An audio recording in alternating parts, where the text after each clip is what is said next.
আচ্ছা, আমরা আমাদের অংশুমালী আয়োজিত সেতু সঞ্চার নিয়ে আমি স্বপন রায় আবার আপনাদের সামনে এসেছি। আজ আমার অত্যন্ত সৌভাগ্য, যিনি আমার নিজের দাদার মতো তো বটেই, কিন্তু আমার অত্যন্ত সৌভাগ্য যে বাংলা সাহিত্যের একজন কিংবদন্তি একদিকে সম্পাদক, গদ্যকার, কবি এবং বহু অভিজ্ঞতার সাক্ষী কাজল সেন, শ্রদ্ধেয় কাজল দা আমার সঙ্গে আজকে আছেন। আমার সাথে তার সুদীর্ঘ সম্পর্কের কথা এখানে আমি পরে আমরা কথা বলবো, কিন্তু আজ আমরা ওর কাছ থেকে ওর লেখা শুনবো, ওর অভিজ্ঞতার গল্প শুনবো এবং সম্পাদনা এক ধরনের কাজলদার বার্থ রাইট বলে আমি মনে করি, তো সেই গল্পও শুনবো। স্বাগত কাজলদা, অংশুমালীতে আপনাকে স্বাগত। নমস্কার। আমি যেটা করি এখানে কাজলদা, আমি সবাইকে বলি, অতিথিকে বলি যে নিজের একটা ছোট্ট স্বপরিচিতি দিতে, সেলফ ইন্ট্রোডাকশন, তারপরে আমরা অন্যান্য ইয়েতে যাই আর কি, মানে পর্যায়ে যাই। তো আপনি একটা স্বপরিচিতি কাইন্ডলি দিন। আচ্ছা, এতদিন পর্যন্ত যে স্বপরিচিতি গড়ে উঠেছে সেটুকুই দেবো, ভবিষ্যতে কি হবে তো জানি না। তো আপাতত এইটুকু বলতে পারি যে আমি জন্মেছি জামশেদপুরে, পড়াশুনো করেছি জামশেদপুরে, চাকরিও করেছি জামশেদপুরে। আমার বাবা ছিলেন টাটা স্টিলের কর্মচারী এবং সেই সূত্রেই, সেই কাজের সূত্রেই বাবা সেই 1927-28 মানে 100 বছর হতে চললো জামশেদপুরে চলে এসেছিলেন। এবং সেই যে চলে এসেছিলেন কলকাতা ছেড়ে, তারপর আর যাওয়া হয়নি। আমি তো অনেক দেরিতে এসেছি, 1952 সালে আমার জন্ম। এখানেই যদি দেশ বলতে হয় তাহলে এখন জামশেদপুরকেই দেশ বলা যায়। আগে এটা বিহার রাজ্যের অন্তর্গত ছিল, এখন এটা ঝাড়খণ্ড রাজ্যের। তবে পৃথিবীটা আজকে এমন একটা পর্যায়ে গিয়ে পৌঁছেছে যে এখন আঞ্চলিকতা বলে বোধহয় আর কিছুই নেই, সবটাই আন্তর্জাতিক পর্যায়ে পৌঁছে গেছে। অর্থাৎ আমি নিজেকে এখন আর দাবি করতে পারি না আমি শুধু জামশেদপুরেরই মানুষ, আমি শুধু ঝাড়খণ্ডের মানুষ, বা আমি শুধু ভারতবর্ষের মানুষ। আমি এখন বিশ্ব নাগরিক পর্যায়ে উত্তীর্ণ হয়েছি। সুতরাং যদি পরিচিতি দিতে হয় তাহলে এটাই বলবো যে আমি বিশ্বের একজন লেখক, বা যে পরিচয়গুলো তুমি দিলে, সম্পাদক। আমি অধ্যাপনায় ছিলাম, কলেজে অধ্যাপনা করতাম, তাই অধ্যাপকও। আর যেহেতু সাহিত্য চর্চা করছি এবং সাহিত্যের তো কোনো সীমারেখা থাকে না, আমার মনে আছে কলকাতায় একবার লিটল ম্যাগাজিন লাইব্রেরি থেকে একটা অনুষ্ঠান করা হয়েছিল, যাতে সম্পাদকদের ডাকা হয়েছিল। তো তখন আমি একটা কথা বলেছিলাম, তখন শ্রদ্ধেয় প্রয়াত উৎপল কুমার বসুও ছিলেন। তিনি তখন বেরিয়ে যাচ্ছিলেন, কিন্তু আমার কথা শুনে উনি থমকে দাঁড়ালেন, দরজার কাছেই দাঁড়িয়ে রইলেন। আমি বলেছিলাম যে আমরা তো বাংলা, বহির্বাংলা, বাদ বাংলা, অনেক কিছু বাংলা ভাষাকে নিয়ে বা বাংলা সাহিত্যকে নিয়ে বলে থাকি। তা আমি বলেছিলাম যে সাহিত্যের কোনো ভূগোল হয় না, সাহিত্যের ইতিহাস হয়, এবং সেই ইতিহাস কিন্তু সারা বিশ্বব্যাপী। তখনও কিন্তু আমাদের এই আধুনিক যে প্রযুক্তি, এসব কিছুই আসেনি।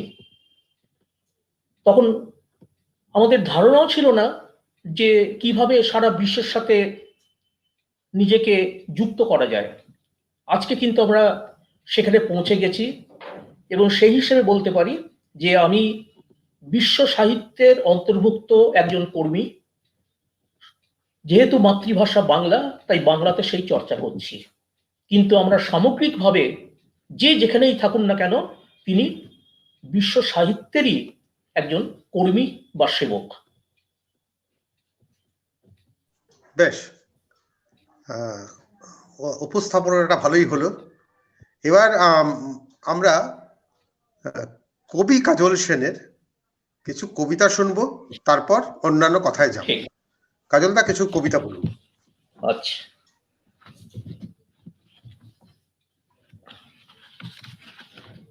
আমি প্রথমে কয়েকটা ঝুড়ো কবিতা পড়ছি। একটু বলে নি, এর আগে আমরা প্রথমত গদ্যের ক্ষেত্রে, কথা সাহিত্যের ক্ষেত্রে আমরা দেখেছি উপন্যাস, দেখেছি ছোট গল্প, অনুগল্পও দেখেছি কথা সাহিত্যে। আমার মাথায় একটা ব্যাপার স্ট্রাইক করেছিল যে যে গল্পই হোক না কেন, যে উপন্যাসই হোক না কেন, সেটা একটা পরিণতিতে পৌঁছায়। উপন্যাসের শেষ হয়, গল্পের শেষ হয়, যদিও রবীন্দ্রনাথ বলেছেন শেষ হয়েও হইল না শেষ, কিন্তু সেই পার্সপেক্টিভে নয়, সেই ফরম্যাটে নয়। আমি মনে করি যে জীবনটাই তো অসম্পূর্ণ। জীবন যেখানে অসম্পূর্ণ, পৃথিবী নিজে যেখানে অসম্পূর্ণ, যাবতীয় ঘটনা যেখানে অসম্পূর্ণ, সেখানে একটা গল্প কি করে সম্পূর্ণ হতে পারে বা পরিণতিতে পৌঁছাতে পারে। সেখান থেকে আমার আইডিয়াটা জানিয়েছিলাম আমারই গুরুস্থানীয়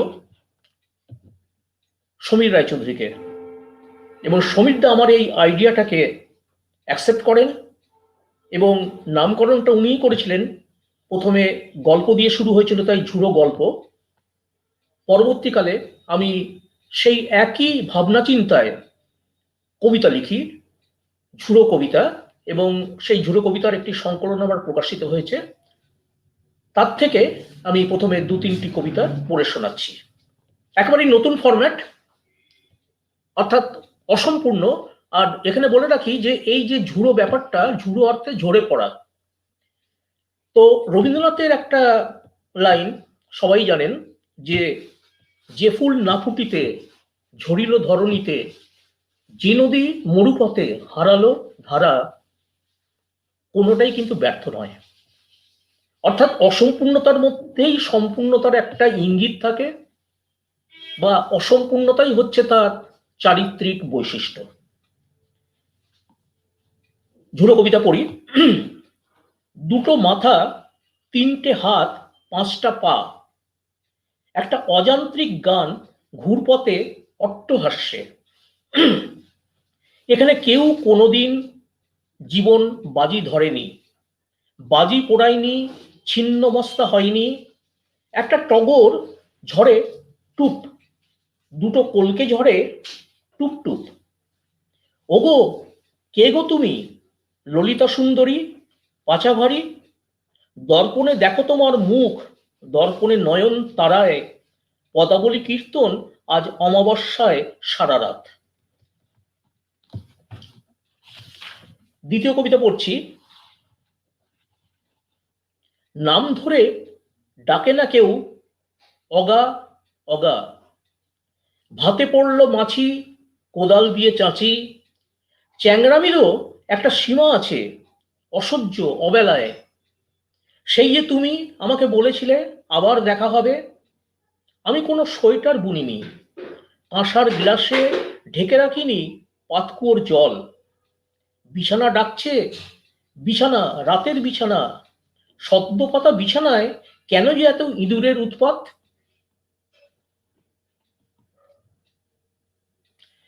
শতরঞ্চিটা আরো টান টান করে পাতো আড়ে ও বহরে, নাচের মেয়েরা আজ নাচবে বজরঙ্গি নাচ।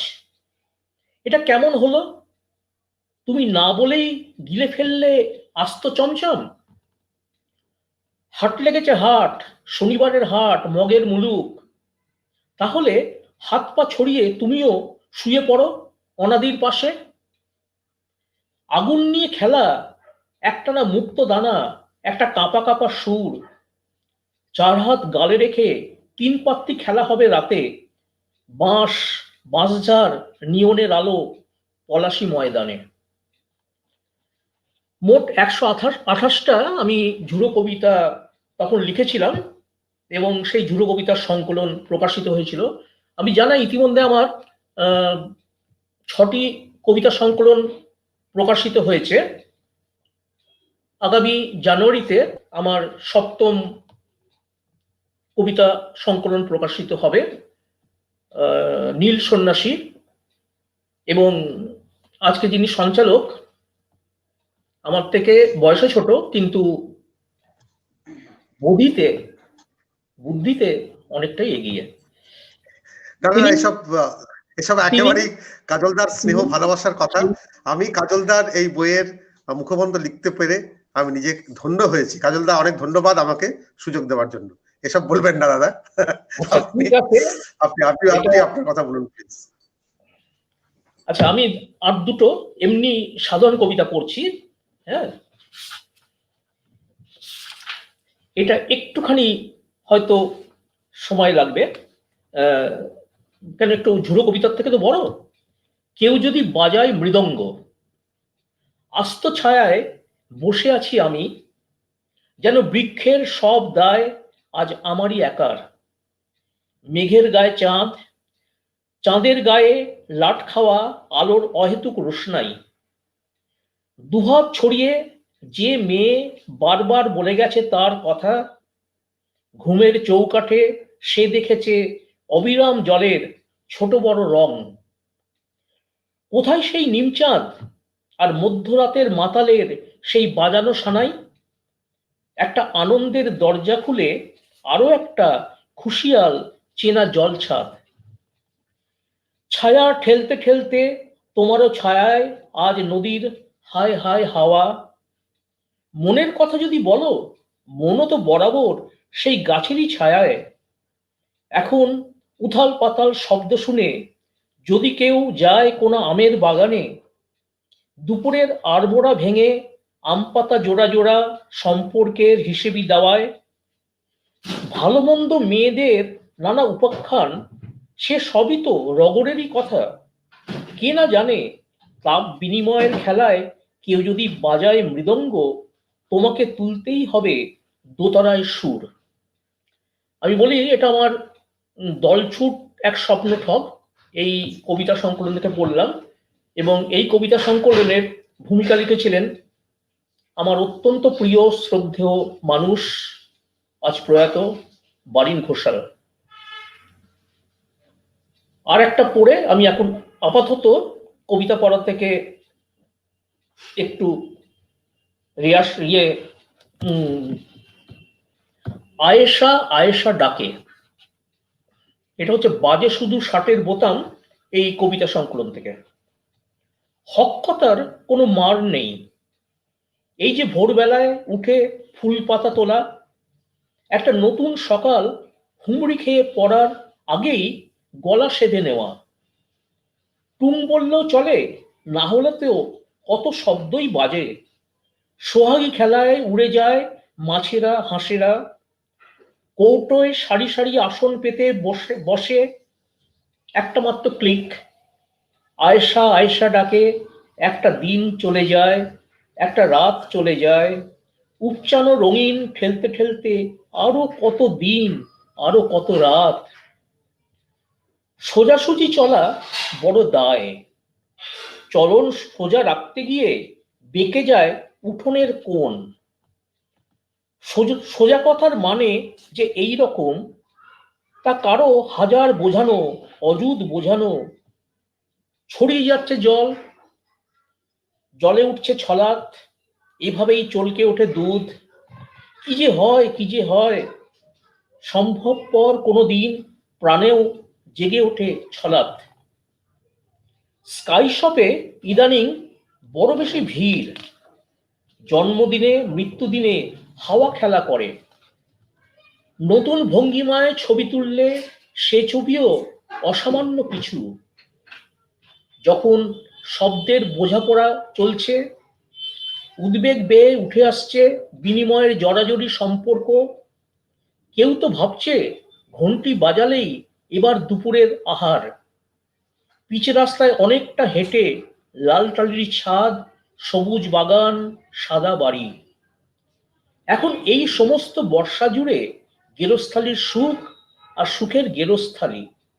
আয়েশা আয়েশা ডাকে, একটা দিন চলে যায়, একটা রাত চলে যায়।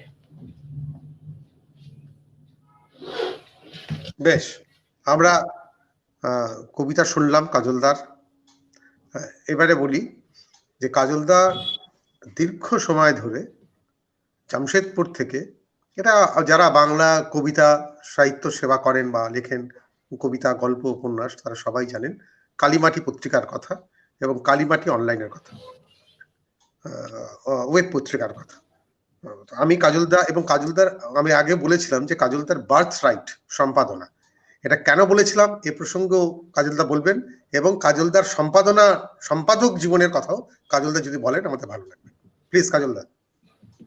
এই কথাটা তো আমার নিজের বলা ঠিক শোভন দেখায় না। এটা আমি এটা কোথাও ঘোষণা করি না যে আমি কোন আজকে হোক, জন্মসূত্রে কি করছি। আজকে বলুন, আজকে বলুন। আমার ঠাকুর দাদা, আমার বাবা ছিলেন ঠাকুর দাদার চতুর্থ সন্তান।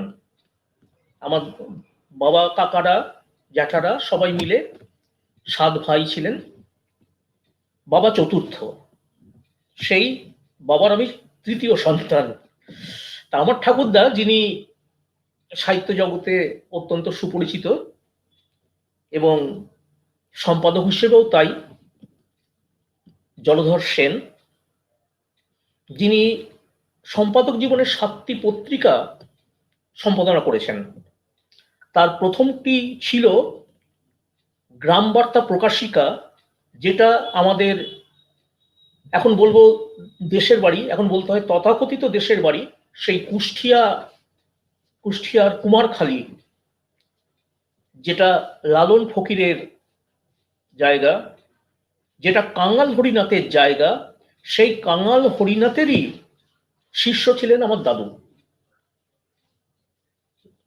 কাঙাল হরিনাথ এমন একটা চরিত্র, যে চরিত্র এই ভারতবর্ষে সত্যি খুঁজে পাওয়া দুষ্কর। আজীবন সংগ্রামী, অন্যায়ের বিরুদ্ধে যিনি লড়াই করে গেছেন, সাহিত্য সৃষ্টি করেছেন, সম্পাদনা করেছেন, একটা অদ্ভুত ব্যক্তিত্ব। যারা তার জীবনী পড়বেন তারা জানতে পারবেন। তার জীবনী আমার দাদুই প্রথম লিখেছিলেন কাঙাল হরিনাথ নামে, হরিনাথ মজুমদার তার নাম। তারই সম্পাদনায় প্রকাশিত হতো গ্রাম বার্তা প্রকাশিকা, এবং সেই কাঙাল হরিনাথের নির্দেশেই দাদু সম্পাদনা করেছিলেন, তারই অভিভাবকত্বে সেই গ্রাম বার্তা প্রকাশিকা।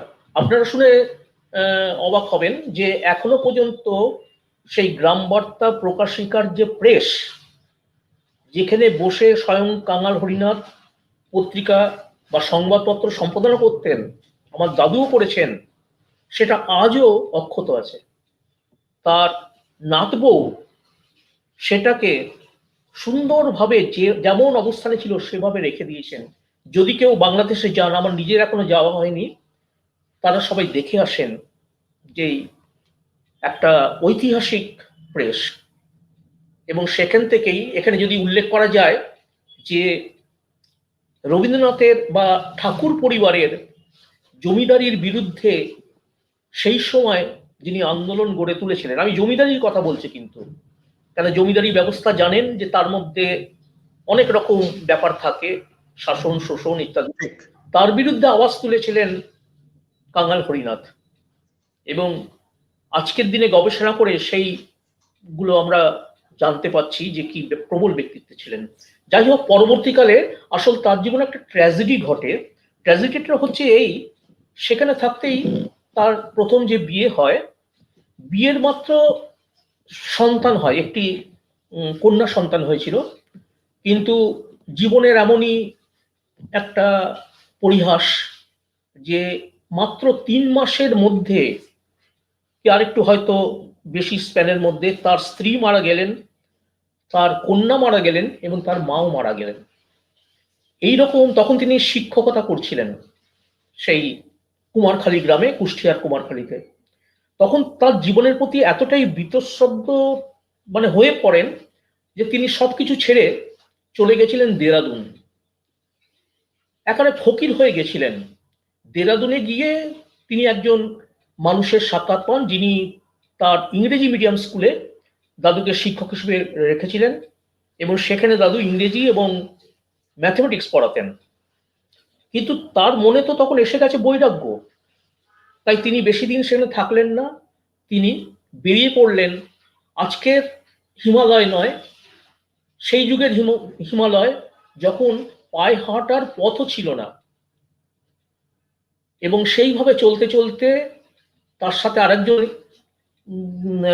আরো দুজন সন্ন্যাসী মিলে তারা সেই কেদার বদ্রীনাথ, যেখানে পায়ে হেঁটে যাওয়াই যেত না, মানে প্রচন্ড কষ্ট করে যেতে হতো, সেই সেই সময় অত্যন্ত দুর্গ ছিল, কোনো অত্যন্ত কমিউনিকেশন ছিল না, হ্যাঁ অত্যন্ত দুর্গ ছিল। হুম এমনকি সত্যজিৎ রায়ের বোধহয় তিনি দাদা গোসাই হবেন কি দাদা গোসাইয়ের বাবা হবেন, তিনি ছিলেন আমার দাদুর সঙ্গী, যার হিমারণ্য বলে একটি বই খুবই পরিচিত।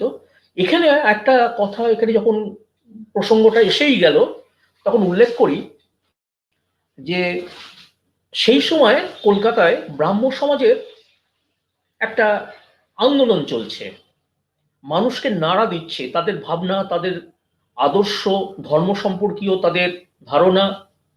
তাই যেখানে যেখানে ব্রাহ্ম সমাজের বৈঠক হতো, মিটিং হতো, সেখানে অনেকেই যেতেন, স্বয়ং বিবেকানন্দ যেতেন। বিবেকানন্দ যেতেন কেন? বিবেকানন্দ তখনও রামকৃষ্ণের সংস্পর্শে আসেননি, তিনি যেতেন গান করতে। কেন রবীন্দ্রনাথ বিবেকানন্দ অত্যন্ত সুকণ্ঠের অধিকারী ছিলেন, গানের প্রতি তার অত্যন্ত প্যাশন ছিল। তিনি চেয়েছিলেন যে ব্রাহ্ম সমাজে যদি তিনি প্রধান গায়কের পদটা পান, এবং সেই জন্য তিনি যাতায়াত করতেন। আমার দাদুও যেতেন এবং পড়তেনও মোটামুটি একই কলেজে। কলেজটা তখন ছিল জেনারেল অ্যাসেম্বলি, এখন যেটা হয়ে গেছে স্কটিশ চার্চ কলেজ, সেইখানে। তো দুজনের যোগাযোগ ছিল। যাই হোক, পরে বিবেকানন্দ অবশ্য প্রধান গায়ক হতে পারলেন না, কেন কালীবাবু ছিলেন, তিনি ব্রাহ্ম সমাজের প্রধান গায়ক ছিলেন। এবং তারপরেই ওখান থেকে হতাশ হয়ে বিবেকানন্দ তারপর চলে যান যে কোনো সূত্রে রামকৃষ্ণের কাছে। তারপর জীবনটাই বদলে যায়, এবং জীবনটা বদলে যাবার পরে তখন রামকৃষ্ণ আর নেই, তিনি ভারত ভ্রমণে বার হয়েছিলেন। সেই সময় তার নামটা কিন্তু তখনো পর্যন্ত বিবেকানন্দ হয়নি, নরেন্দ্রনাথ দত্ত তখন আর একটা অন্য কি নামে যেন পরিচিত ছিলেন, এই মুহূর্তে আমার মনে পড়ছে না। তো তিনি সেই ভারত ভ্রমণে বেরিয়ে তখনও তিনি যাননি সেই শিকাগোতে। শিকাগো তখনও সেই ধর্ম মহাসভার তার অনেক পরে। সেই ঘুরতে ঘুরতে কখনো ম্যাড্রাস গেছেন, আরো বিভিন্ন জায়গায় ঘুরে হিমালয়ে গেছিলেন।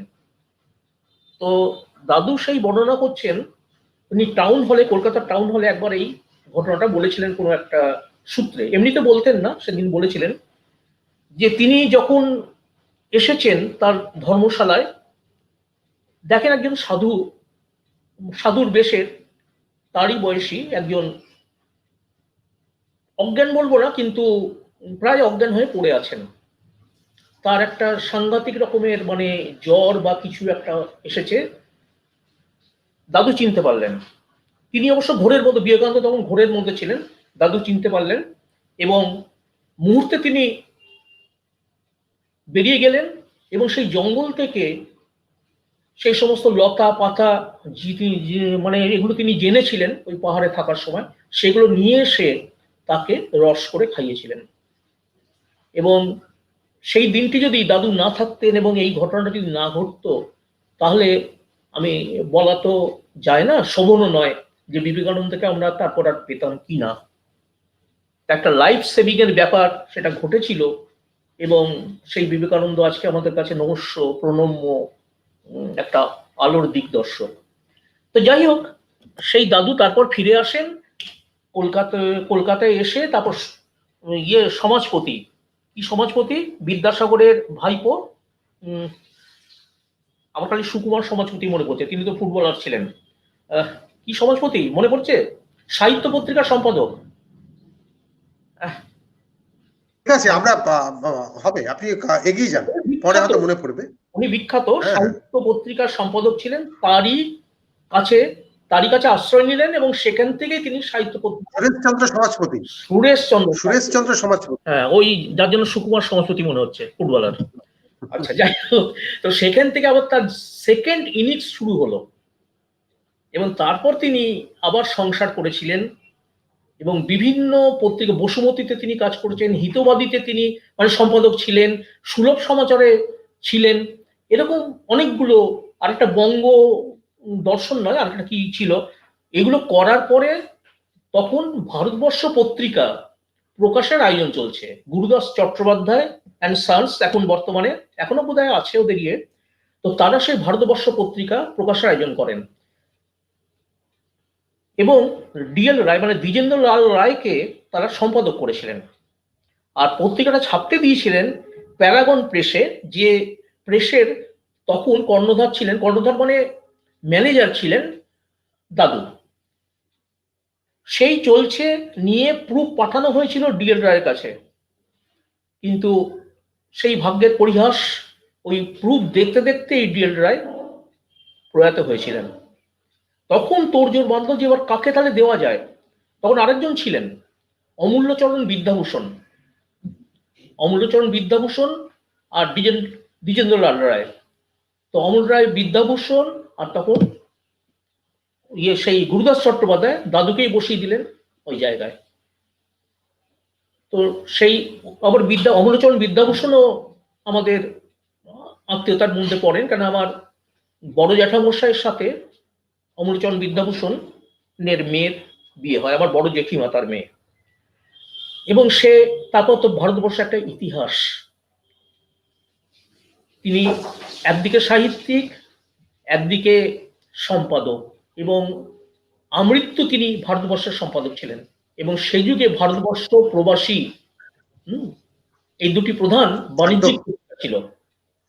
এছাড়া আরো অনেক পত্রিকা ছিল, সেগুলো বাণিজ্যিক ছিল, কিন্তু এই দুটি প্রধান পত্রিকা ছিল, রামানন্দ চট্টোপাধ্যায়ের প্রবাসী আর জলধর সেনের ভারতবর্ষ। ভারতবর্ষ, ঠিক। তো এই সূত্রে বলা যায় যে একটা পারিবারিক সূত্র, বা সেগুলো কাজ করে কিনা যায় না, কিন্তু ছোট থেকে তো তার কথা শুনছি, ব্যাপারটা সেভাবে প্রভাবিত হয়েছে। তারপর সেই ছোটবেলার থেকেই তাই সাহিত্য চর্চা আবার শুরু হয়। আমার মনে পড়ে তখন থেকে সম্পাদক হওয়ার খুব শখ জেগেছিল, এবং একটা হাতের লেখা পত্রিকা বার করার সিদ্ধান্ত নিই এবং নিজেই সেটা লিখতে বসি। অত্যন্ত খারাপ আমার হাতের লেখা, সেটি যে কোথায় এখন জানি না। অনেকের কাছে লেখা চেয়েছিলাম, কেউ দেয়নি, খালি আমার লেখাটাই লেখা হয়েছিল, কোনোদিন প্রকাশিত হয়নি, তার নামকরণও করা হয়নি। তারপরে আমি আস্তে আস্তে এই সম্পাদনা এবং সাহিত্য রচনা দুটো সাইমালটেনিয়াসলি চালিয়ে যেতে থাকি। এবং আজকে কালীমাটি 42 বছর বয়স হয়ে গেছে, কালীমাটি পত্রিকার 107তম সংখ্যা প্রকাশিত হচ্ছে, এবং গত 8 বছর ধরে ওয়েব পত্রিকা কালীমাটি অনলাইন সেটাও সম্পাদনা করছি। দারুণ। আমরা সংক্ষেপে শুনলাম, মানে ইতিহাসের অংশ, কাজলদাকে নিয়ে তো ছোট অনুষ্ঠান করা যায় না, তবুও আজকে যারা শুনলেন তারা অনেক নতুন কথা জানতে পারলেন। এই সুযোগ কিন্তু সবসময় হবে না। সম্পাদক কাজল সেন তো শুধু নন, তার সঙ্গে একটা আমাদের বাংলা সাহিত্যের ইতিহাস জুড়ে আছে, তার কিছুটা খুব সামান্য অংশ এখন শুনলাম। এবার আমরা কাজলদার কিছু লেখা শুনবো, অন্য লেখা। কাজলদার লেখা পড়ুন। কবিতাই তো? হ্যাঁ, কবিতা পড়ুন। কবিতা পড়তে পারেন, ঝুরো গল্প পড়তে পারেন, ঝুরো গল্প পড়তে পারেন, কবিতা পড়ুন, কোনো অসুবিধা নেই। কবিতাই দেখেছি পড়া হয়, এর আগের অনুষ্ঠানগুলোতেও দেখলাম কেউ। ঠিক আছে, কবিতাই পড়ুন। আচ্ছা, কবিতাই পড়ুন। হ্যাঁ, এটা বাহবা কোরাস, আমার যে কবিতা সংকলন তার থেকে কবিতা পড়ছি। এই বাহবা কোরাসের আমি আগেরটা বলিনি, বাজে শুধু ষাটের বোতাম, এটার ভূমিকা লিখেছিলেন, তিনিও আজ প্রয়াত, তিনি হচ্ছেন বিতোষক ভট্টাচার্য। আপনারা জানেন, বিখ্যাত অধ্যাপক, মেদিনীপুরে ছিলেন, বিদ্যাসাগর ইউনিভার্সিটিতে ছিলেন, এবং কবি এবং প্রাবন্ধিক। অকালে চলে গেলেন, খুব আফসোস হয়। আমারই বয়সী বিতোষক ভট্টাচার্য তিনি লিখেছিলেন। আর এই বাজে বাহবা কোরাস এর ভূমিকা লিখেছিলেন সমীর রায়চৌধুরী। পরে সমীরদার কথা বলবো, স্বদেশদার কথা বলবো, কতটা সময় পারমিট করবে জানি না, কেননা বলতে গেলে এ তো রাত কাভার হয়ে যায়। রুবেনার জন্য সে এক অন্য চাঁদ, এক অন্য করতালের টিপছাপ, ডুগডুগি বাজলেই ডুগডুগে শব্দে তখন অন্য এক জলের বৃন্দগান। আর এমন তো হবেই, জানা ছিল বলে যখন সমস্ত ফরাস জুড়ে শুধুই তালপাতার পাখা, নতুন বউয়ের সম্ভ্রান্ত চলাফেরায় স্থানীয় আবহাওয়ার তত্ত্ব তালাশ, তাহলে আপাতত এখানেই বাঁধা থাক আমাদের টাট্টু ঘোড়া। উজ্জ্বল মোজাইকের ওপর সারিবদ্ধ পদাতিক গাছ, রুবেনার জন্য একটা পান পাতা, আর একজন পরিণত বেহালা বাদক। প্রতিদিনের জানলাগুলো একটু একটু করে আজ এখন বেশ দরাজ, তরতাজা। অপেক্ষায় আছে উস্কে দেওয়া আঁচ, ডোরা কাটা সোয়েটারের হাতায় দূরে ভাসছে নিমের ঘরোয়া শুশ্রূষার বাতাস। সেভাবে এখনো কেউ কেউ কেউ ভুল করে বলে, কারো কারো বারমুডার গিটে বাঁধা থাকে শহরের সব হাল হকিকত। ভেজা ঠোঁটের দাওয়ায় গোধূলির আলো আর ধুলো, একটা বহুতলের আওতায় আরো কত যে বহুতল, বহুতলের ছাদ। আর এমন তো হবেই, জানা ছিল বলেই রুবেনার জন্য নাগরদোলায় আমরা ছিলাম সারাটা সকাল।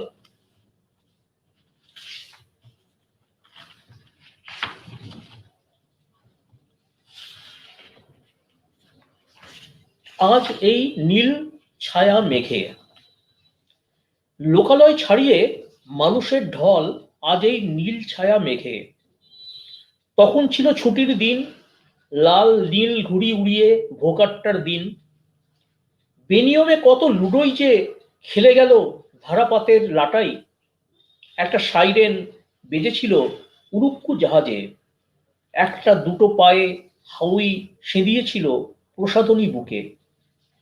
ওপরে আকাশ, তার উপরে মেঘ, তবু বৃষ্টি ছিল না কোনো রেনিডের মতো। আজ এই নীল ছায়া মেঘে একে একে ডিম খুলে সাজানো হচ্ছে পাখি প্রদর্শনী। উল্কাটা থেকে নেমে আসছে সব রকম সুখ। যারা চুমু খেতে ভালোবাসে চিবুকে তর্জনী ঠেকিয়ে, তারা ভাবছে চিবুক ভাবনা। মিষ্টি দিয়ে কি হয়, বরং টক ভালো পান্তা ফুরলে। একটা জিতে আর একটা জিতের জন্য কেনা চায় ধান দুর্বা ঘাস। কোথায় যে সেই নদী আর কোথায় যে অর্জিত সোনাদানা, তবু সব পারুল বকুল আজ এই নীল ছায়া মেঘে মাপে নদীর নাব্যতা।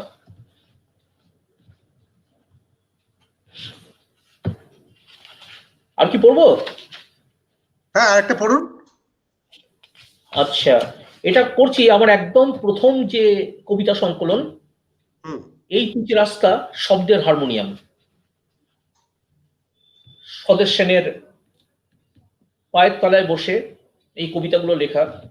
তিনি এই কবিতার বইয়ের ভূমিকা লিখে দিয়েছিলেন। শেকড়ের খোঁজে। রামধনু উঠেছিল যেমন সে ওঠে জল ধোয়া আকাশের বুকে। ফুটেছিল কিছু পাতা, কিছু রং, আর কিছু অর্বাচীন বীজ। পায়ের পাতায় ছিল আন্দোলিত তেজি জলাভূমি, হাওয়ার দানায় গুণ টেনেছিল জলজ সময়। আরো হয়তো ছিল কিছু হিসেবি প্রাকৃত আয়োজন, শস্য দানার বুকে নিষিদ্ধ গুঁড়ো কথামালা। অথচ হয়নি দেখা, ব্যস্ত ছিলাম আমি শেকড়ের খোঁজে, মাটির গভীরে মত্ত দীর্ঘ খনন উৎসবে। এভাবেই গড়ে ওঠে বোধের অন্তরালে বিষণ্ণ দ্বীপ, বদলায় প্রথাগত ঘর গৃহস্থালী। দুপায়ে মারিয়ে যায় স্বপ্নের লাল টালি, বিলাসী শরীর অসমাপেকায় দোলে শরীরী মাত্রায় তীব্র প্রিয় অক্ষর। শেকড়ের খোঁজে আমি অবিরাম নিয়োজিত শ্রমে, মাটির গভীরে মত্ত দীর্ঘ খনন উৎসবে। আমরা দুটো কবিতা শুনলাম, এবারে আমরা একটু অন্য কথায় যাই। কাজলদা, আপনার স্কুল কলেজ এর সম্পর্কে একটু সংক্ষেপে বলুন, এবং বিভিন্ন কবি ব্যক্তিত্বের আপনি ঘনিষ্ঠ সান্নিধ্য পেয়েছেন আমি জানি। যেমন স্বদেশ দা তো আছেনই, বারিন্দা, সমীর রায়চৌধুরী, সাহিত্য ব্যক্তিত্ব সমীর রায়চৌধুরী, এইভাবে অনেকের পেয়েছেন এবং জামশেদপুরের তো সবারই আপনি পেয়েছেন। তো এটাও একটু ছুঁয়ে যান আপনার কথা, একটু নিজের জীবন সম্পর্কে বলুন। খুব সংক্ষেপেই বলি, কেন এত মানুষের সান্নিধ্য, এত মানুষের অনুপ্রেরণা, এত মানুষের কাছে শিক্ষা পেয়েছি যে সেগুলো যদি বলা যায় তাহলে তো একটা আত্মকথাই লেখা হয়ে যায়। আমি পড়েছি জামশেদপুরের বিবেকানন্দ স্কুল, রামকৃষ্ণ মিশনের অধীনে। আমাদের সময় ইংরেজি মিডিয়ামের চল ছিল না, বাংলা মিডিয়ামে পড়েছি এবং আমি সায়েন্সের স্টুডেন্ট ছিলাম। সেখান থেকে তখন আমাদের ছিল হায়ার সেকেন্ডারি, আমি হায়ার সেকেন্ডারি পাস করেছিলাম এবং তারপরে বিএসসি পড়া শুরু করেছিলাম। আমার ম্যাথমেটিক্সে অনার্স ছিল, কিন্তু সেই সময় একটা উত্তাল রাজনৈতিক আন্দোলন চলছিল, 70-এর দশকের আন্দোলন। কম বেশি সে সময়ের প্রতিটি ছাত্রছাত্রী তার উত্তাপে অনুপ্রাণিত হয়েছিল, কেউ যোগদান করেছিল। মোটামুটি আমাদের যারা তরুণ, তখন আমরা সদ্য তরুণ হয়েছি, তাদের মনে একটা অদ্ভুত আলোড়ন তুলেছিল সেই 70 দশকের আন্দোলন। আর তারই বলা যায় পরিণতিতে বা তারই আঘাতে আমাদের অনেকে বিচ্যুত হতে হয়েছিল। যেমন আমাকেও চলে যেতে হয়েছিল, আমার নিজের জায়গা ছেড়ে পড়াশোনা অসমাপ্ত রেখে উড়িষ্যায় চলে গেছিলাম এবং সেখান থেকে বসেই আমাকে সায়েন্স তখন আর ঘরে বসে পড়া যেত না। আগে এখন যেরকম হয় বিভিন্ন ল্যাবরেটরি আছে, সেখানে ল্যাবরেটরির কাজগুলো করা যায়, প্র্যাকটিক্যাল কাজ করা যায়, তখন সেটা ছিল না। যার ফলে আমাকে সায়েন্স বাদ দিয়ে আবার আর্টসের পড়া তৈরি করতে হবে। সেখান থেকে আমি বিএ পাস করি, আর বিএসসি পাস করা তখন হলো না। যদিও অদ্ভুত ব্যাপার, অবিশ্বাস্য ব্যাপারও, আমি তখন সেখানকার যে টাটার, আজকে যেটা টাটা রিফ্যাক্টিস, তখন ছিল সেটা বেলপা রিফ্যাক্টিস, টাটার ওয়েস্ট জার্মানির ডিডিআর এর যেখানে রিফ্যাক্টিস ব্রিক্স তৈরি হতো বা আরো আনুষঙ্গিক, সেখানে আমি ল্যাবরেটরিতে চাকরি পেয়ে গেছিলাম এবং আমি ছিলাম জুনিয়র সিরামিস্ট কেমিস্ট। অথচ আমি কিন্তু বিএ পাস করেছি তারপরে, তখন আমি কেমিস্ট। তো সেটা সে যুগে সম্ভব ছিল, এই যুগে হয়তো সম্ভবই নয়, কেন সে চান্সই পাবে না। তো যাই হোক, তারপরে আমার মনে হলো যে এখানে থেমে গেলে চলবে না, আমাকে আরো পড়াশোনা করতে হবে, আরো বৃহত্তর ক্ষেত্রে আমাকে যেতে হবে। তখন আমি এক প্রকার চাকরিটা ছেড়ে দিয়েই চলে আসি এবং এখানেও একটা ল্যাবরেটরিতে কাজে ঢুকি, কারণ সেই এক্সপিরিয়েন্স ছিল। তারপর এমএটা পড়া শুরু করি প্রাইভেটে, কেন রাঁচি ইউনিভার্সিটি তখন ছিল, রাঁচিতে গিয়ে পড়ার তখন আর সম্ভব নয় রেগুলার ক্লাস করে। তো আমি প্রাইভেটেই এমএ পাস করেছিলাম এবং আমার পজিশন ছিল সেকেন্ড ক্লাস ফার্স্ট। একটি মেয়ে হয়েছিল ফার্স্ট ক্লাস ফার্স্ট হয়েছিল, পয়েন্ট নম্বরে তফাৎ ছিল। এবং তারপরেই আমি যত্নবান হয়েছি এবারে আমার মানে পেশার দিকটা তাহলে কোন দিকে যাব। তো আমি পেশাতে ঢোকার আগে কিন্তু শুরু করে দিয়েছিলাম রিসার্চের কাজ। আমি অনেকের কাছেই গেছি, শেষ পর্যন্ত আমাদের রাঁচি ইউনিভার্সিটির যিনি বাংলার এইচওডি ছিলেন, এবং শুধু তাই না, তিনি ভিসি হয়েছিলেন, বিখ্যাত প্রাবন্ধিক ডক্টর চিত্তরঞ্জন লাহা, তার আন্ডারে আমি করেছিলাম পিএইচডি এবং তারও সাবজেক্ট ছিল জলহর সেন ও বাংলা সাহিত্য, তাতে আমি পিএইচডি করেছিলাম। ন্যাচারালি তারপরে আমি মানে ইয়ের থেকেই, যেটা অল ইন্ডিয়ার হয় ইউপিএসসির যে ইয়ের থেকে, সেখান থেকে আমি সিলেক্ট হই এবং আমি জামশেদপুরেরই একটি কলেজে তারপর দীর্ঘ 24 বছর পড়াই। আমাদের এখানে রাঁচি ইউনিভার্সিটি, পরে এখন ওটা কল্যাণ ইউনিভার্সিটি হয়ে গেছে, তাতে আমাদের রিটায়ারমেন্ট 65 বছরে। তো 65 বছর কাজ করার পরও সেও 3 বছর 4 বছর হয়ে গেল। আমি, এটা হচ্ছে আমার পেশাগত দিক। আর এর পাশাপাশি আমি যে সাহিত্যের ব্যাপারটা করেছি তাতে আমি কয়েকজনের নাম উল্লেখ করতে চাই আমার কৃতজ্ঞতা এবং শ্রদ্ধা নিবেদন করে। তো সেটা হচ্ছে, জামশেদপুরে তখন একটা সাহিত্যিক আবহাওয়া ছিল, এবং তখন অনেক তরুণও সাহিত্যের সাথে যুক্ত ছিলেন। আর আমাদের অভিভাবক ছিলেন কয়েকজন, তার মধ্যে যে কটা নাম করতে হয়, যারা আমার জীবনে না থাকলে আমার সাহিত্যটা হয়তো আদৌ প্রস্ফুটিত হতো না এই ব্যাপারটা। তার মধ্যে এরা মোটামুটি অনেকেই প্রয়াত। তার মধ্যে হচ্ছেন সুধীর চন্দ্র সেনগুপ্ত, তিনি আমার বাবার বন্ধু ছিলেন এবং জামশেদপুরের সাহিত্য চর্চা তিনি প্রধান স্তম্ভ ছিলেন অনেক আগের থেকে, বহু আগের থেকে। তিনি তো এখন বেঁচে থাকলে 120 বছর বয়স হয়ে যেত। তো আমি খুব দেরিতে তার সান্নিধ্য পেয়েছি। এছাড়া পেয়েছি আমার জামাইবাবু ছিলেন, তিনি রবীন্দ্র সংসদ যেখানে গড়ে উঠেছে তার প্রধান একজন ছিলেন পদ্মলোচন বসু। আর ছিলেন আমার শিক্ষক এবং অভিভাবক ডক্টর সত্যেন্দ্রনাথ দে, আমাদেরই বন্ধু শিবাংশু দের পিতৃদেব, শিবাজি শিবাংশু।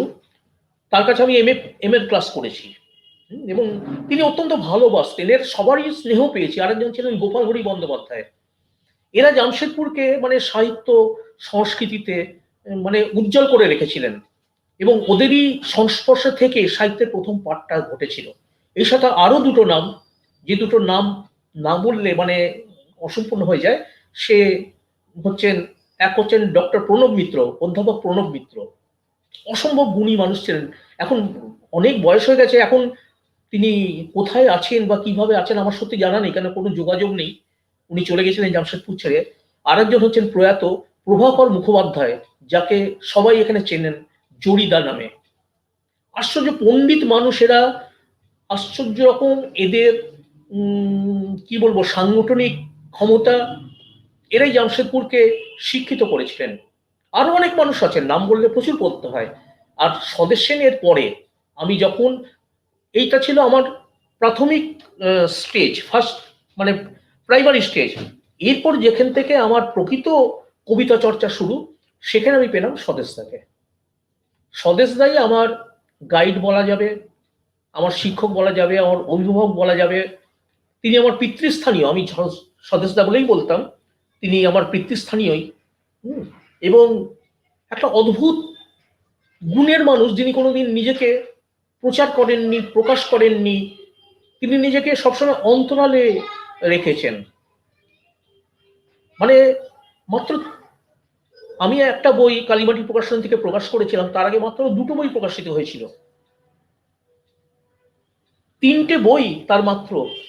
আর সেই 3টে বইতে তিনি একটা মানে বাঁকটাই ঘুরিয়ে দিয়েছিলেন বাংলা কবিতার। বাংলা কবিতার বাঁক ঘুরিয়ে দিয়েছিলেন, বাঁক ঠিক ঘুরিয়ে দিয়েছিলেন। মানে যেমন এক একজন এক একটা বইয়ের জন্য বিখ্যাত হয়ে যান। যেমন আমাদের যে সেই মালদের নিয়ে লিখেছিলেন, কি নামটা, একটাই বই, তিতাস একটি নদীর নাম, একটি বই বাংলা সাহিত্যের অমূল্য সৃষ্টি হয়ে থাকলো, তাকে বেশি লিখতে হয়নি। এরকম আরো কিছু পাওয়া যাবেন। স্বদেশ সেন 3টে বই লিখেছেন, আর তারপর তার ওগুলোকে কম্পাইল করে আবার একটা বই হয়েছে, সেটাকে আমি ধরবো না, কেন অন্যগুলোরই কম্পাইলেশন। একটা 3টে বই লিখে তিনি বাংলা কবিতার বাঁক ঘুরিয়ে দিয়েছেন, একটা নতুন ধারা সৃষ্টি করেছেন।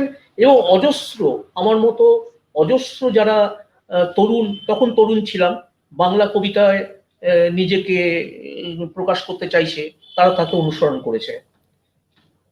মানুষটা চুপচাপ, একদম কোথাও কোনো আত্মপ্রচারের তার জায়গা নেই, কোথাও যেতেন না, কোথাও কবিতা পাঠ করতেন না, কিচ্ছু না, এড়িয়ে যেতেন। আকাশবাণী থেকে ডাক আসতো, তিনি বাচ্চা ছেলের মতো। আমার অভিজ্ঞতা আছে, বইমেলায় এলেন, হ্যাঁ, 2 দিন থেকে পালিয়ে গেলেন, না থাকবো না। হ্যাঁ, ও আমার আরে ঢাকা দিয়ে শুয়ে থাকলেন, যাবেন না আকাশবাণীতে কবিতা পড়তে। তো একটা মানে, অথচ তিনি কি নিজে বুঝেছিলেন যে তিনি কি সৃষ্টি করে গেলেন? এখন তো তাকে নিয়ে রিসার্চ হবে বা হচ্ছে, হওয়া দরকার, যে একটা নতুন যুগ। একসময় শক্তি চট্টোপাধ্যায় স্বীকার করেছিলেন যে লিখছেন তো একজনই, স্বদেশ। একটা সময় স্বদেশ দাস সুভাষ মুখোপাধ্যায়ের খুব কাছের মানুষ ছিলেন, সাহিত্যিক বরেন গঙ্গোপাধ্যায়ের খুব কাছের মানুষ ছিলেন। এবং আমিও আরেকটা শ্রোতাদের জানাই, তিনি প্রথম জীবনে তিনি কিন্তু কমিউনিস্ট আন্দোলনের সাথে যুক্ত ছিলেন। তিনি কমিউনিস্ট পার্টির কার্ড হোল্ডার ছিলেন। পরবর্তীকালে তিনি হয়তো রাজনৈতিক জীবনে যাননি, কিন্তু তার ভেতরের মধ্যে যে আগুনটা ছিল, একটা ভেঙে নতুন কিছু করা, সেটা তো খালি রাজনৈতিক ক্ষেত্রে নয়, সমাজের ক্ষেত্রে নয়, সাহিত্যের ক্ষেত্র। তো সেই আগুনটা তার ভেতর ছিল। আজ আমার চলে মনে গেলে। পড়ছে যে হুম। কাজলদা, যে আমরা যখন হুম। প্রথম কোনো মানে ওই যে মনে আছে আপনার, আমরা একটা সম্বর্ধনা দিই নতুন কবিতার পক্ষ থেকে, ঠিক আপনিও ছিলেন ঠিক। সেখানে। আমি ছিলাম, হ্যাঁ, হ্যাঁ। হ্যাঁ, আপনিও ছিলেন।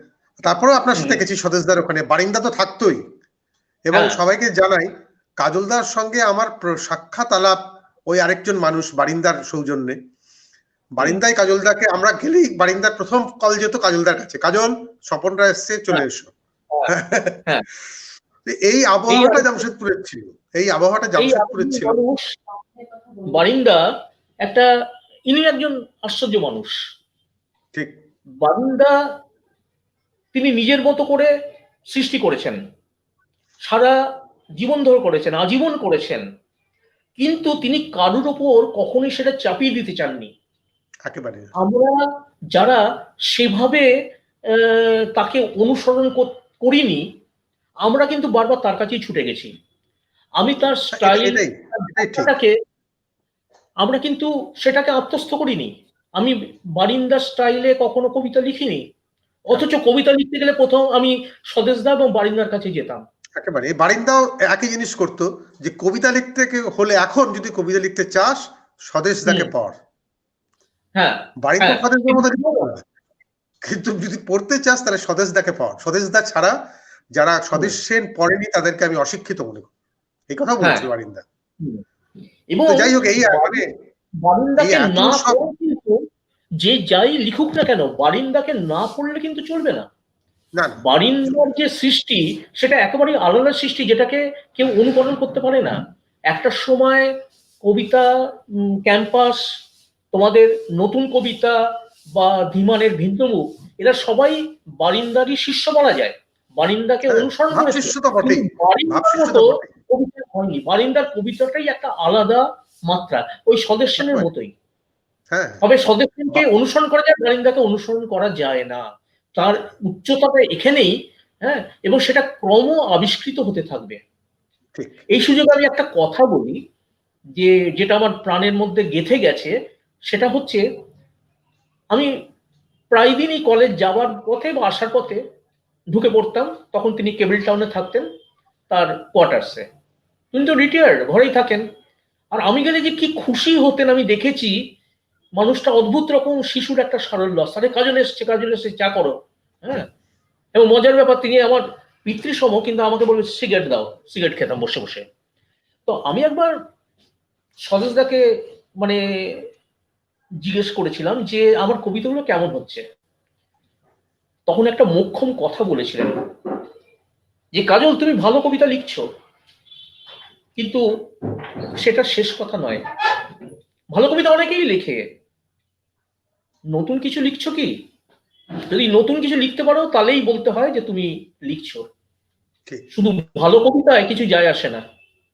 তো এই ভালো কবিতা, নতুন কবিতা, তোমাদের পত্রিকার নামও নতুন কবিতা, যেখানে একটা আবিষ্কার, একটা নতুন কিছু নির্মাণ, একটা নতুন ফরম্যাট তৈরি, এইটা আমার মাথার মধ্যে ঢুকিয়ে দিয়েছিলেন। আমি মনে করি এই যে গদ্য সম্পর্কে আমার গল্প সম্পর্কে যে ভাবনাটা এলো এই ফরম্যাট নিয়ে, এটা এই ওই সূত্রেই। ওই ইনজেকশনটা দিয়ে দিতে স্বদেশদা, সেখান থেকে আমার এলো এই ভাবনাগুলো।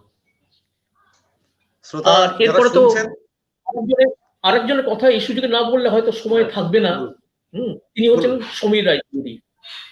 ঠিক। এই আর একটা আশ্চর্যের মানুষ। এরা যে এক একটা স্তম্ভ, যাদের আলোক স্তম্ভ, যে আলোক স্তম্ভ আমাদের আলো দেখিয়েছে, আমরা কোন পথে চলবো, কিভাবে চলবো, পরম স্নেহে সেটাকে গাইড করেছেন। এবং আমরা শিক্ষিত হয়েছি। শিক্ষাটা কোথা থেকে আসে? একটা বই পড়লেই শিক্ষিত হওয়া যায় না, সেটাকে বুঝতে হয়, সেটা বোঝানোর জন্য শিক্ষক দরকার হয়। নাহলে তো পৃথিবীর সবাই তো বই পড়েই শিক্ষিত হয়ে যেত, তাহলে শিক্ষকদের তো প্রয়োজন হতো না। এরা একদম। সব সাহিত্য শিক্ষক। আমরা শুনলাম, মানে এটা এই একটা অনুষ্ঠানের সীমাবদ্ধ সময়ে কাজলদার মতো ব্যক্তিত্বের মানে ধরা যাবে না, অসম্ভব। যাই হোক, আমাদের যেহেতু সময় সংক্ষেপ, ধীরে ধীরে শেষ করতে হবে। কাজলদা, এবারে শেষে আপনি একটি কবিতা পড়ুন, তারপরে আরো এক প্রশ্ন আছে, যেটা কাস্টমারি প্রশ্ন আমরা সবাইকে করি, সেটা করে অনুষ্ঠান শেষ করব। আপনি আরেকটা কবিতা পড়ুন। আচ্ছা, ঠিক। আজকে আর আমার কোনো ঝুড়ো গল্পগুলো যেগুলো আছে সেগুলো কোনোটাই পড়া হলো না, কেন সেগুলো প্রস্তুতি নিয়ে তো বসিনি। তবে হয়তো ভবিষ্যতে যদি কখনো সম্ভব হয়, ভবিষ্যতে আপনাকে নিয়ে আরেকবার বুঝতে হবে, সেটা ওইটা নিয়ে একটা সেশন হতে পারে, তখন হবে, তাতে আরো অন্য কথাও আসবে। ঠিক। আচ্ছা, যাই হোক, অনেক যুদ্ধ দেখা হলো, অনেক যুদ্ধ দেখা হলো, মাউসে হাত রাখলেই মনিটরের পর্দায় একে একে নেমে আসে পৃথিবীর সব যুদ্ধবাজ। আর এভাবেই কখন যেন দেখা হয়ে গেল প্রথম বিশ্বযুদ্ধ, দ্বিতীয় বিশ্বযুদ্ধ আর পলাশিরও মাঠ। নাকছাবি ছাড়া এখন আমার ভালো লাগে না কোনো তত্ত্ব তালাশ। হাততালি দিলেই এখনো ছুটে আসে নদী নামের কেউ। আর যদি আজ স্বাস্থ্যকেন্দ্রে যাবার সময় হয়, তাহলে দেখে আসতেই পারি সদ্যজাত যত অপগণ্ড পাপ। তেমনি একদিন, যেদিন খুব ঝুলোঝুলি হলো ক্যাটরিনার জন্য, উরুভঙ্গ হলো গোবেচারা দুর্যোধন তোপদারের, তখনও কিন্তু শোবার ঘরে ছিল হালকা নীল আলো, কফি মগে উড়নচণ্ডী নীল অন্তর্বাস। তাহলে কি আজ বউ আসবে তোমারও বাসায়, পালকি ছেড়ে হাঁটা পথে পদাতিক হয়ে?